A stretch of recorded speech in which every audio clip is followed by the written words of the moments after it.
asifiwe. Juzi tulikuwa hapa, tulikuwa tunasherehekea siku ya kuzaliwa kwake Yesu, ambapo hapa tunaona vizuri Paulo anamwelezea Timotheo ya kwamba yeye anashukuru Mungu ni kwa ajili ya rehema ambayo Mungu ameweza kumjalia kwa sababu ya kumwokoa katika hali alikuwa akiishi nayo. Anajiona kwamba Mungu ni mwaminifu na anamshukuru Mungu kwa ajili ya utumishi ambayo Mungu alimwonekania kumwezesha na kumweka akaweza kudumu katika kanisa lake. Na hapa anasema kwamba ingawa hapo kwanza na alikuwa mtukanaji, mwenye kuudhi watu, mwenye jeuri, lakini alipata rehema kwa kuwa na alitenda hivyo kwa ujinga na kwa kutokuwa na imani. Bwana Yesu asifiwe. Wakati wowote sisi wa Kristo, kabla tujatambua Yesu Kristo na kwamba yeye ndio mkombozi ya maisha yetu, wakati mwingine kabla tujaingia kanisani, huwa kuna mambo ambayo tunayafanya huko hivi ambayo mara nyingi hazimpendezi Mungu. Na kwa sababu Mungu wetu ni Mungu wa rehema na anakupenda na anapenda kukuwe karibu na yeye, ndio maana juzi tulisherehekea siku kuu ya kuzaliwa kwake Yesu Kristo ili aje kukomboa kwa yale ambayo hayampendezi Mungu. Bwana Yesu asifiwe. Paulo anamsisitizia Timotheo kwa sababu ako na ushuhuda. Yeye ni mtu alikuwa, ukisoma historia yake, ni mtu alikuwa anatesa sana kanisa. Na kanisa la leo ni sisi. Kanisa kwa ni jengo tu kama vile tuko hapa sasa hivi, hapa tunaita polisi chapel. Lakini yeye alikuwa ni mtu wa kuudhi watu, anatukana watu. Inamaanisha ya kwamba si ati alikuwa anatukana kanisa. Kanisa sasa hivi hata ukija kutukana hii jengo halitasikia. Lakini alikuwa ni mtu, matendo yake ni maovu, yalikuwa yampendezi Mungu. Na hapa anakuja kutambua hayo, na vile Mungu akaamua kumgeuza, naye anawachilia Yesu Kristo akaweza kukaa ndani yake ili akaweza kumwokoa na zile mizigo ama ile dhambi ambayo alikuwa kutenda. Anaisha hivyo sisi wa Kristo, kwa sababu saa hii nasikia watu wanamtolea Mungu shukrani tu, bali amemtoa kweli, amemtoa mbali. Lakini je, unajiandaa vipi kuvuka mwaka kama Mungu atakuwezesha kufika hapo? Maana kuna mambo ambayo tumekwenda umebeba, na vile uenda ulikwaza ama ulikwaza mtu. Lakini kwa sababu Paulo anasema yeye anashukuru kwa sababu ya wingi wa rehema, hata sisi pia tunapaswa kujitambue ya kwamba kuna yale ambayo tulikosa ambayo haistahili mbele ya Mungu, haimpendezi Mungu wetu, na tukaweza kumrudia huyu Mungu ili akaweza kutuokoa na tuweze kutembea katika njia yake, tuweze kumpendeza Mungu na mienendo zetu, tuweze kumpendeza Mungu na hata tabia zetu. Bwana Yesu asifiwe. Ukisoma Wagalatia 1:13 tutakuelezea jinsi Paulo mwenyewe anajiongelelea. Yaani sisi wa Kristo inatupasa wewe mwenyewe utambue ama ugundue ni kitu gani ambacho unakifanya ambacho kinaweza ikakurudisha nyuma, ambacho haipendezi Mwenyezi Mungu, na wewe mwenyewe ukamgeukia Mungu na ukamrudie Mungu ili ukaweza kupigana vita vizuri vya kwenda vizuri. Hii ndio Paulo alikuwa anajaribu kufanya. Bwana Yesu asifiwe. Hebu mtu asome Galatia 1:13.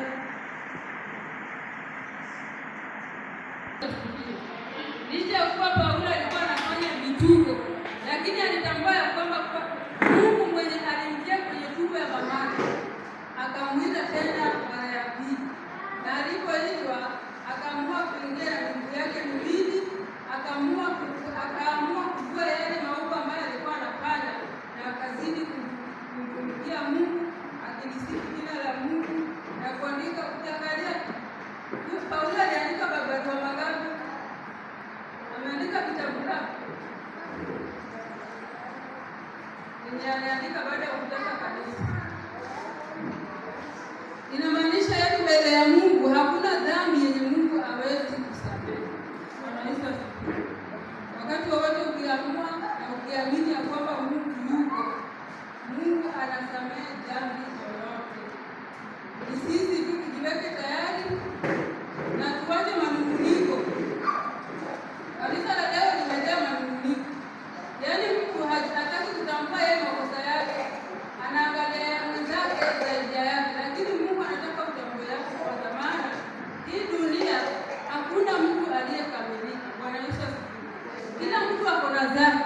Kama mimi ni wazangu na wewe pia una zako, lakini Mungu anataka mwanzo utambue yako mwenyewe ili utembee katika safari ya kwenda mbinguni. Maana siku ya kiyama, siku ya hukumu, hakuna mtu utaenda nao mbinguni, ila utaenda na mzigo wako mwenyewe. Hivyo inafaa wewe mwenyewe uende ukajiwekea mkutano ya kwamba Mungu, mimi hili na hili najua sikutenda vyema mbele yako, lakini kwa sababu tunakaribia kuvuka mwaka, tuingie mwaka mpya, unafaa uvue yale ambayo unajua ya kwamba haikumpendeza Mungu, ili unapoingia mwaka mpya, uingie mwaka mpya ukiwa umefanywa kiumbe kipya ndani ya Yesu Kristo. Bwana Yesu asifiwe. Hizi tulisikia kwamba tukisoma mambo mengi ya kwamba kuna sauti ya deni kali, tukaambiwa tutengeneze njia ya nani? Njia ya Bwana. Tutengenezeni Bwana njia ili akaweza kupata nafasi ya kukaa ndani yetu, naye atazidi kutuinua na atazidi kutubariki na mambo mengi tu tunapomwomba kila wakati, anatujalia. Bwana Yesu asifiwe. Naye nikisoma sita mambo mengi leo,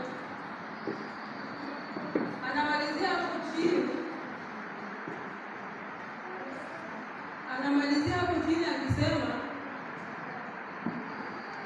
20 katika hao wamo Himenayo na Iskari ambao nimempa Shetani watu hao ili wafundishwe wasimtukane Mungu.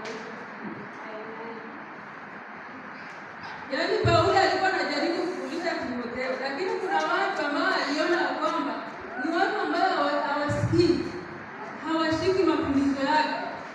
Ni watu ambao yaani hata wakiwaelezea hawaelewi na hawashiki.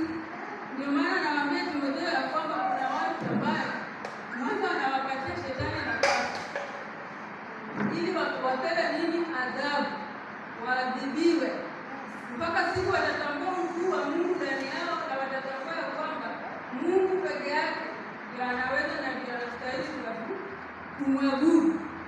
Hivyo wakati wote sisi wanadamu tunaposhambuliwa ama tunapopitia majaribu ama tunapopitia changamoto, mara nyingi watu tunakimbilia kusema ni Shetani. Mambo mengine hailetwi na Shetani, mambo mengine ni sisi watu tunajitakia. Ni kwa sababu hatutii maagizo ya Mungu, hatutii sheria za Mungu. Tunakuja kanisani lakini hatutii masharti, hatufuati sheria, hatutii sauti ya Mungu. Hivyo Mungu huwa ako na uwezo, anaweza wachilia majaribu kwa maisha yako, ila huwa ile roho yako tu huwa anamwambia Shetani asifanye nini? Asivute, ili utambue ukuu wake, ndikosa ukaweza kuchukulia. Hivyo wakati wowote hata usifikirie ya kwamba Mungu unapopigwa ama unapopigwa vita ama majaribu yanapotokea, usifikirie ya kwamba ni Shetani tu huwa anakuja. Wakati mwingine huwa tunatenda mambo ambayo hayampendezi Mungu, na kwa sababu Mungu huwa anatupenda vile alipenda Paulo, ndio maana huwa anawachilia mambo mengi juu yetu ili tukaweza kumrudia. Bwana Yesu asifiwe. Na hilo unaweza ona tu ukiwa ulishapitia, kama uko na ushuhuda. Kama mimi wakati niliingia EP nilitoa ushuhuda kwamba kuna wakati nilikaa miaka 5 siendi kanisani. Bwana Yesu asifiwe. Ilikuwa tu ni ujinga zangu tu. Hivyo vile Paulo anatuambia, wakati mwingine tunakuwa na ujinga, lakini kwa sababu Mungu anatupenda, ni hivyo hivyo. Wakati unatakia mtoto wako mafanikio mazuri, mtoto anapoanza shule asubuhi, unamwamsha, anaona yeye mateso, anaona mama yake anamtesa, lakini kwa sababu wewe mzazi, wewe unajua kuna kitu ambacho unaandalia huyu mtoto kwa maisha yake ya baadaye. Kwa sababu atakuwa analia, kutamwacha, hauwezi mwacha, utamwamsha namwamsha hivyo hivyo, aende. Saa ingine mnapigana njiani, analia, naenda. Lakini baadaye wakati atakuwa anaona sasa matunda mazuri, sasa anaanza kupiga story. Anapiga story na wenzake, mamangu alikuwa hivi, nilikuwa napelekwa shule nikilia na chapa. Lakini kwa sababu ulikuwa si ati umbeni ndio unamchapa, si ulikuwa unajua kuna kitu ambacho unaandaa ndani ya mtoto. Hivyo hata Mungu anatuandaa kwa njia hii. Kuna wakati mimi niliwacha kwenda kanisani, kuna mtu niliona alinikwaza. Hizi mambo za kazi anaweza kufungua njia ingine. Na kwa sababu mimi nilikuwa ni mtu ambayo niko duniani, nilikuwa bado sijaenda kanisani na sijaokoka, sijui neno lolote kwa Biblia, mimi sikuona hiyo msaada. Mimi akili yangu ilibaki pale pale, kilio changu bado ilikuwa pale pale. Kwa nini? Mbona nimefanywa hivi? Mbona nimedhulumiwa? Na hiyo msaada yenye nilipata ilikuwa ni kubwa, hata inashinda hata hiyo kazi yangu. Lakini shetani bado akanifunga. Sasa Mungu pia sasa anaweza akakuonyesha ya kwamba wewe ni mjinga, na alinionyesha kwamba mimi ni mjinga. Na siku hizi ndio natambua ya kwamba kweli nilifanya ujinga. Kusoma neno inasaidia. Bwana Yesu asifiwe. Maana hata kama singefanyiwa hivyo, na yaani singeweza. Maana mtoto naye amesema yeye hataki kwenda shule nyingine, anataka aende shule yenye ameitwa na shule national school ya hiyo fees na wakati huo sijui 80,000 kuendelea na kuna vitu ambapo hata hiyo kazi yangu tayari ilikuwa haiwezi toa. Na nimepata mtu anaweza beba hiyo mzigo yote, mtoto aende wapi? Sasa mimi nimekaa siendi kanisani kwa sababu mimi niko na uchungu. Nikakaa miaka 5 sikuwa naenda kanisani. Naye Mungu kweli aliwajilia mapigo. Mimi niko na shuhuda ile hai ya kwamba Mungu amenitoa mbali. Bwana Yesu asifiwe. Mungu amenitoa mbali. Na ni kwa sababu nilitambua Mungu wake. Niliamua mwenyewe nimrudie Mungu mwenyewe, hakuna mtu. Wakati huo ilikuwa hivi, ukiniambia mambo ya kwenda kanisani itakuwa wewe ni adui.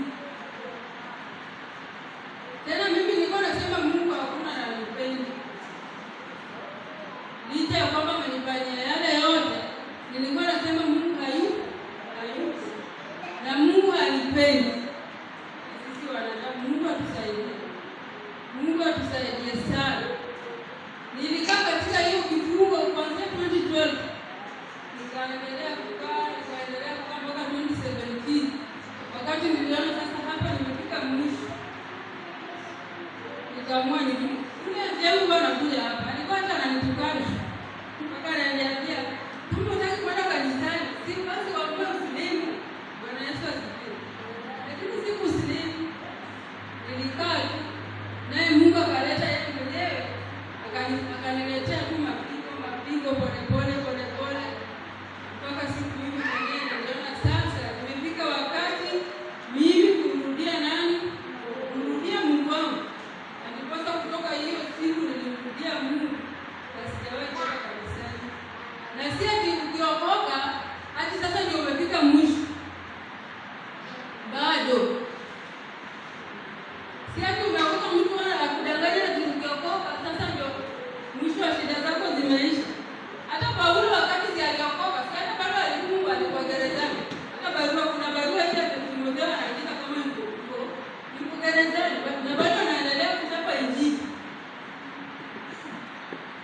Sasa ukiokoka haimaanishi ya kwamba hapo ndipo mwisho wa shida zako. Bado niliendelea kupambana hivyo. Nimepambana mpaka nikapambana. Hata mwaka jana nashukuru Mungu niliona vile hali yangu ilikuwa, lakini siku hizi nimejifundisha silalamiki na sinunguniki. Maana najua kila kitu kina mwanzo na mwisho. Na huwa nashukuru Mungu kwa sababu hata mwaka jana hali yangu ilikuwa mbaya, lakini huwa namwambia Mungu ninakushukuru ni kwa sababu sikukaa chini, sikulala chini kabisa ambapo singeweza hata kwenda kazini. Ningekuwa na kuna wengine ambao wamekaa hawawezi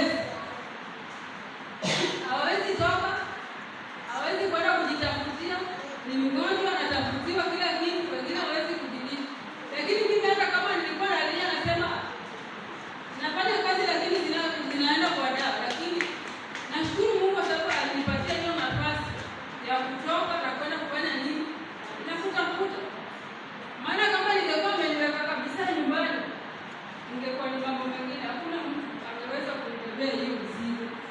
Kwa hivyo Mungu wetu ni mwaminifu, na hata wote tujaribiwe kupita kiasi.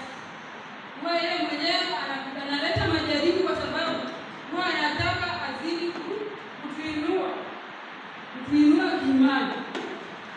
Ndio maana saa ingine huwa anasababisha jaribu linakuja kwa maisha yetu. Jaribu huwa inafanya Mungu anatutia imani na anatuongeza nguvu ili tukazidi kuhudumu katika neno lake. Bwana Yesu asifiwe. Sitaongea mengi leo, sauti yangu inasumbua kwenda tu kuagiza ya kwamba tunapoelekea kumaliza huu mwaka, Mungu tujalie neema, tujikumbushe kusahau yale ambayo tulikuwa nayo mwaka huu, yale ambayo tulipitia, yale magumu. Hakuna jambo gumu kushinda Mungu. Tuombe Mungu sana atukupishe mwaka tukiwe salama. Kama ni magonjwa yalikuwa yanakusumbua, muombe Mungu mwaka huu ukue vile uko na bodi yako kuingia kwa nyumbani kwako. Uingie kwa mwaka wa 2026 ukiwa uko salama. Nilisikia mambo ya kiba hivi mmoja. Bwana Yesu asifiwe. Kama ni mambo ambayo ilikuwa umeyabeba, mambo mazito, mizito, omba Mungu usikumbuke nazo mwaka huu. Mungu atakapotujalia neema na kutufikisha mwaka mpya ambao tunaelekea, usiingie ikiwa tumebebeshwa na mizigo ya kuumizwa ndani ya moyo wetu. Bwana Yesu asifiwe. Mungu wetu ni Mungu wa neema, Mungu anayetupenda, na ingekuwa hatupendi hangekuwa mwanae Yesu Kristo aje kutuokoa. Na wewe ambao uko hapo, wewe kumbuka ni wangapi ambao mlikuwa nani, wangapi ambao wameweza kuangamia hapa katikati, lakini wewe bado Mungu amekupa hiyo nafasi. Ni jambo kubwa sana ya kushukuru Mungu. Wewe kumbuka umefanya mangapi na huyo Mungu, si ati wale ambao waliweza kuangamia ati walifanya dhambi kubwa sana kukushinda.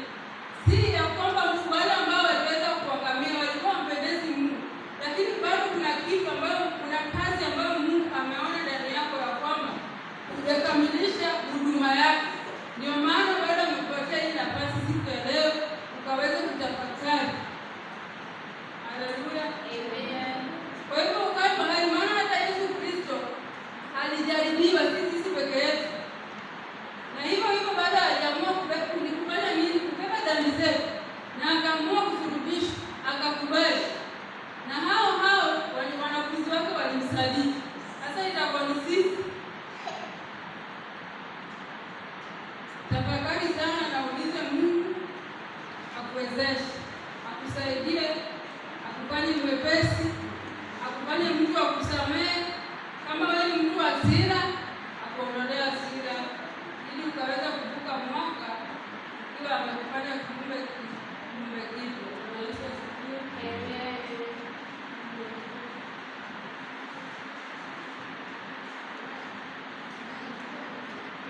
Ukimaliza mtu asome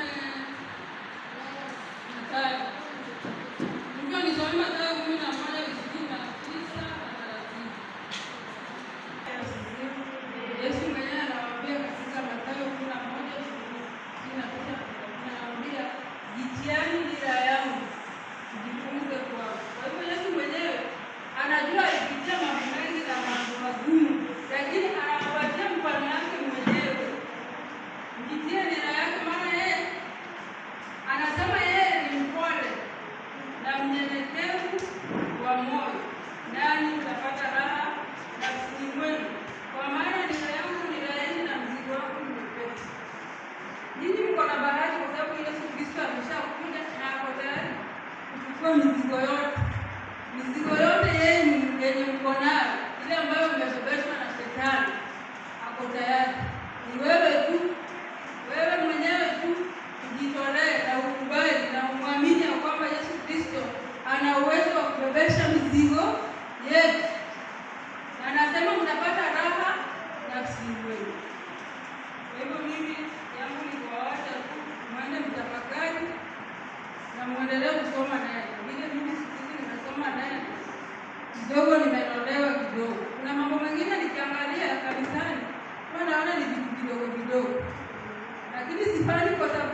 sifuatilii kwa sababu mimi ninajua siku hizi. Nashukuru Mungu. Hii pia ni rehema.